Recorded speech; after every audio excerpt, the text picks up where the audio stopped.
Most of us tend to think of the middle class as something relatively modern, which grew out of the Industrial Revolution in Great Britain in the 18th and 19th centuries.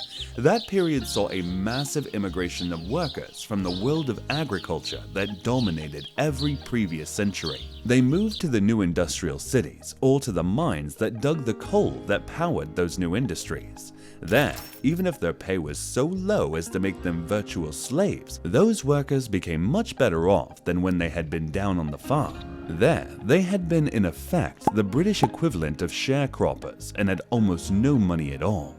What's more important historically is that in the towns they lived and worked together. No longer were they scattered across hundreds of square miles of agricultural countryside, within that pre-telecoms era, no way of talking with each other.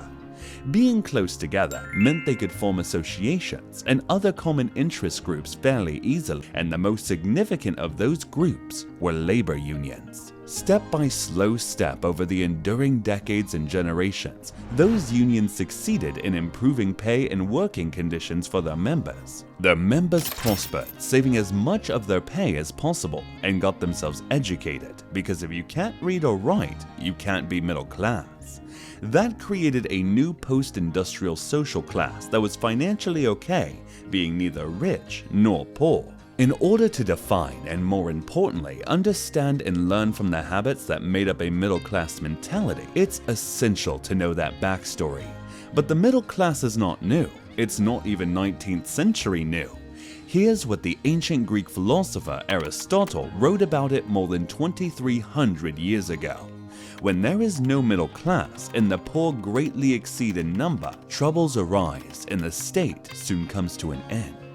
In his day, of course, there was no industry as we know it, at least not on the scale America had in, say, Detroit, the Motor City, or Pittsburgh, the Steel City. People mined metal ores and fabricated tools, weapons, and other metallic stuff, but that kind of work was done on a small scale, mostly by individuals. There was no large-scale industry from which workers might escape and become middle class. Now, Aristotle's middle class was city-dwelling professionals like himself, lawyers, doctors, bookkeepers, and so forth. And that gives us a second key characteristic for the middle class. A substantial proportion of them are in effect professional service providers to the rich and to the enterprises of the rich. It also gives us a third characteristic, which is that the middle class live and work mostly in cities. Together, these three attributes, neither rich nor poor, professionally qualified urban, contain both strength and weaknesses. Today, we're going to look at the weaknesses. Here's a widely referenced satirical sketch from a British TV program in the 1960s. Because he is upper class, but I look down on him because he is lower class. I am middle class. I know my place. I look up to them both. Think of the upper class character as an Ivy Leaguer, and it should also fit the American experience pretty well. Amusing as the sketch is, it has a bitter kernel of truth in its portrayal of the middle class character. He is smug about his comfort level of wealth, and smug in his certainty of being superior to the working class man. But he also cringes before the better breeding and inherent self-confidence of the upper-class man. That combination of smugness and feelings of inferiority lies at the root of many middle-class weaknesses where money is concerned. Smugness leads many middle-class people to underestimate the mountain they have to climb in terms of managing their finances, especially their retirement savings. For example, let's say you have an annual salary of $100,000 at age 65 and you want to retire. The usual rule of thumb is that in order to maintain your standard of living in retirement, your pension should be about 2/3 of that final salary, i.e., $66,666 in this case, but let's call that $67,000 for easier calculation. With US annuities yielding some 6% currently, that means you need to have a total savings of at least $1.1 million in order to get that level of income every year. The reality is that the average American has less than half of that sum saved by age 65.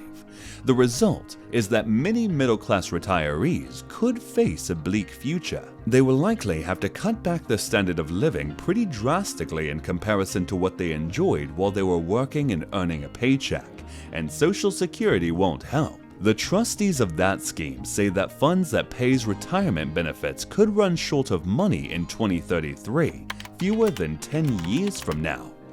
To put it bluntly, the middle class needs to save at least twice as much as it does. If not, retirement will be something to dread rather than the hard-earned rest that had been eagerly anticipated.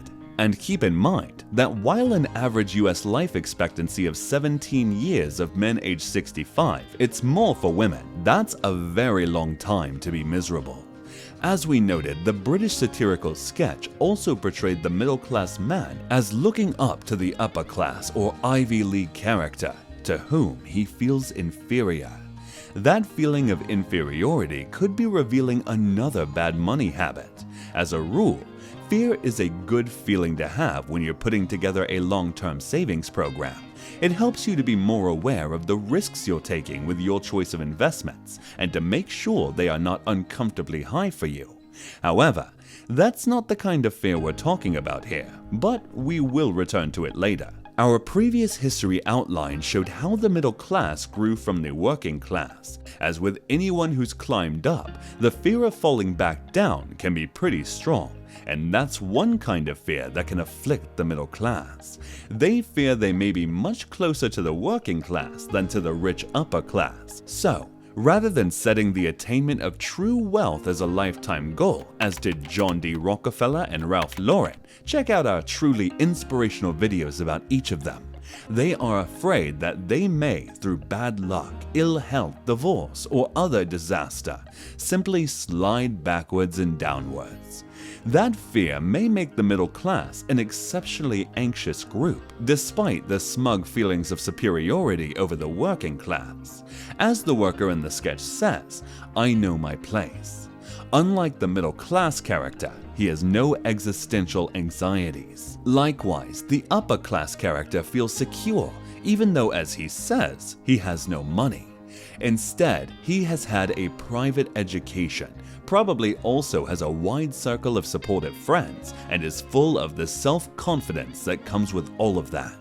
In contrast, the middle class fear of failing can prevent you from making the best money choices. Afraid of getting it wrong, you might want to hold only the safest investments, and those of course have the lowest returns. And as we've just seen, you need to be doing the exact opposite. If you want to avoid a miserable old age, you should be seeking higher returns, and that requires facing down your fear by embracing more risk. There is another aspect to this middle-class fear of risk-taking, which is particularly American. This is a preference for investing mainly, or even only in domestic markets. As the world's biggest economy, you'd imagine that US savers would also be the biggest international investors, and on a country-by-country basis, we are. Nonetheless, the truth is that collectively, foreigners invest more in America than we do in their markets. To be precise, nearly $20 trillion more as at the end of 2023. Partly, that might be the result of our education. Unlike Europeans, Asians, and other foreigners, Americans don't spend much time at school in studying the history and economies of other countries. That might reflect the fact that almost every European and Asian country shares its borders with more than one other country, and most of those countries are relatively small. Their histories are therefore closely intertwined. Many have had alliances with each other in the past. Many have been at bloody war with each other. In short, Europeans and Asians can hardly escape knowing about other countries. Also, Americans are not big on international travel. That could be because the country is so large and offers such a wide variety of experiences for the domestic tourist or traveler. But we think the bigger reason is the middle-class dislike of being taken out of their comfort zone. They are uncomfortable with the fact that foreign investment costs more in domestic markets. There are also problems with lower liquidity, different languages, different regulations, and a host of other complications that can cause anxiety, uncertainty, and therefore discomfort. Above all, why invest abroad when the American market has been doing so well lately? Indeed it has, but risk has risen a lot as well. The S&P 500 is trading some 28% above its long-term average valuation, whereas the rest of the world's markets are being valued below their average. And just look at what the long-forgotten Japanese market has done over the past year or so. It has been the world's best-performing major market. Maybe long-time laggard China will be next, and will the comfort-loving middle class miss that one too? How ironic, therefore, that your middle-class aversion to risk is making you cling to the rising risk of the domestic equity market, while all the time ignoring the potential more rewarding opportunities so clearly available elsewhere in the world. Doesn't it remind you of that legendary doomed frog sitting happily but ignorantly in a pot of water that's being heated gradually to boiling point? There is another layer of irony in all of this. Most investors are aware that diversifying their portfolios across different industrial sectors reduces their investment risk. You would think, therefore, that the middle class, being so alert to risk, would be in the vanguard of such diversification. And in terms of domestic investment, they are. They invest in a variety of industries via mutual funds, ETFs, and other vehicles. But when it comes to foreign investments that will reduce their exposure to the overvalued and over-risky US market, they are fearful of taking the necessary plunge into European or Asian stocks. Those international opportunities were a key factor in what is known as modern portfolio theory. That was first set out by Harry Markowitz, an American economist, as long ago as 1952. He argued that an appropriate level of international diversification is about 30% of portfolio assets, with the actual proportion depending on the investor's risk tolerance. As it happens, 30% is also the weight of non-US markets in the worldwide total.